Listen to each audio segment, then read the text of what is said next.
Laura est enceinte et elle a voulu se suicider.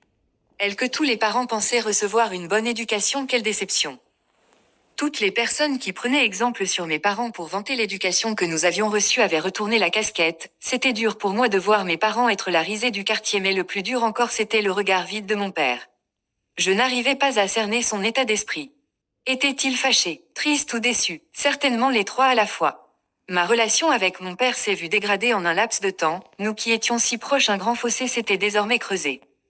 Il prenait cependant très bien soin de moi côté finance. S'assurer que je fasse toutes mes visites prénatales. Une chose curieuse encore, c'est qu'il n'avait jamais demandé l'auteur de ma grossesse, ni à moi, ni même à ma mère. J'avais jamais vu ce côté de mon père, il était insaisissable. Ma mère m'aidait du mieux qu'elle pouvait, mais le silence de mon père plus que celui de Brian me brisait. Je n'étais plus que l'ombre de moi-même. Les pleurs en silence. Si seulement j'avais le courage de parler avec lui. Lui dire que j'étais désolée, que je regrette même si je ne pourrais pas remonter le temps. Avec le temps, je me suis renfermée sur moi. Je mangeais et je sortais moins. Cette situation avait volé mon sourire.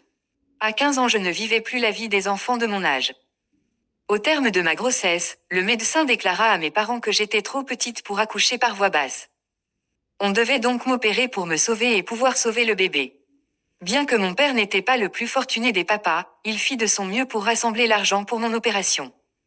J'étais reconnaissante d'avoir un papa aussi merveilleux, mais son silence à mon égard me consumait à petit feu. Après l'opération, je pus à peine prendre mon fils dans mes bras car quelques heures après il y eut complication et soudain un trou noir.